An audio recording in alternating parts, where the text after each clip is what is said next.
بسم الله الرحمن الرحيم. So once you took the Shahada, right, 6 months after your own personal research, what did that start looking like on a social level, on a mental level? Well, I will say it has been very hard. Even now, it is pretty hard because my family is extremely conservative. My family doesn't necessarily, agree with Islam. They have a very sheltered mindset about it, and I've tried opening up to them. I've tried, a majority of my friends are Muslim and, have different sort of faiths. And so I've had to hide it. I still hide it to this day, and it's probably not something that I'm going to be open about until I'm either independent or I'm getting married. What do you think would happen if they found out? They would probably cut me off. They would, and at least I would hope they wouldn't. I don't think they necessarily would, but they definitely would have a lot of questions and a lot of why were you hiding this for so long? Like they've had inclinations before. Like my grandmother has, and my dad certainly has about it. But what do you mean? Like certain interests? My Muslim Pro app would go off, and the adhan would go off before I learned how to turn, the adhan off. And then I stopped eating pork. My family are huge, being my grandparents grew up Italian. They're not Italian, but they grew up in Italian street in Brooklyn. So a lot of pork, a lot of sausage, a lot of all of that. And I suddenly one day was like, nope, makes me sick.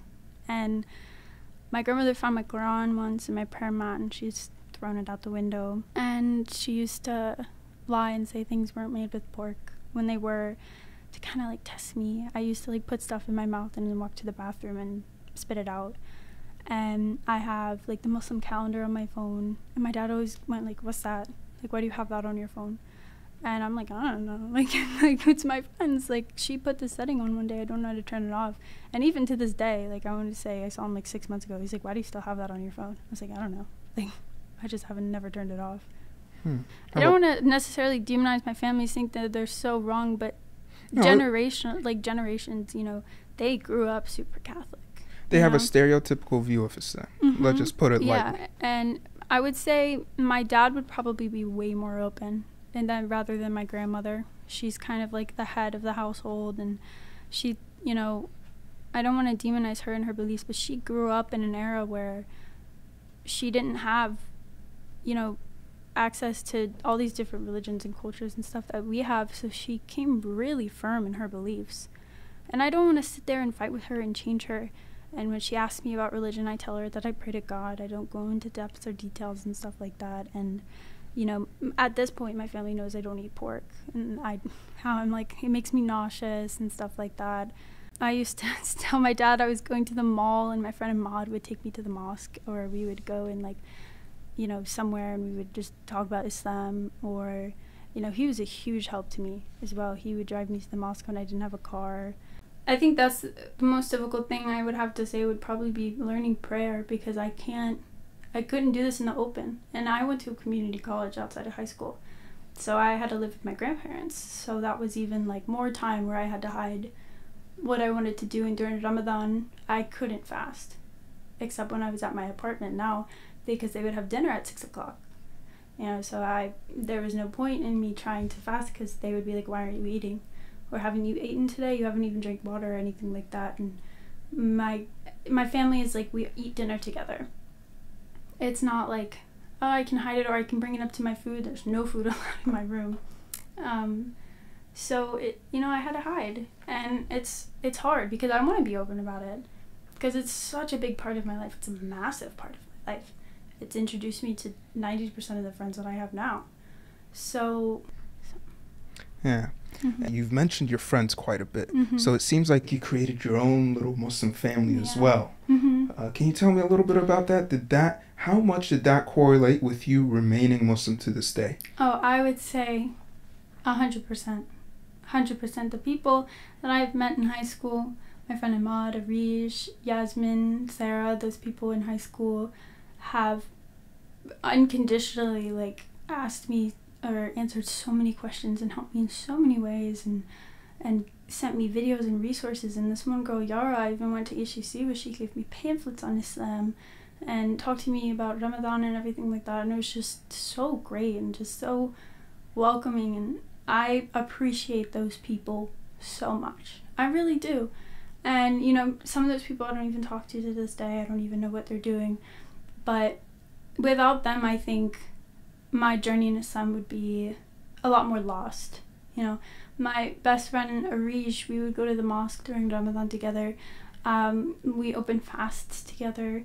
We've prayed together. She's, you know, sent me links to, like, good hijabs that don't fall off, and, you know, helped me with dressing conservatively when I need to, and had just, like, conversations with me for hours about Islam.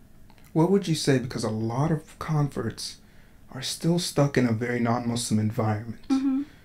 What's your advice to them? Because one of the things that the Quran and the Prophet, peace be upon him, tells us is that you need to surround yourself with believers as well, because this is a social religion. You get more good deeds, you get 10 times more good deeds praying with others than you do by yourself.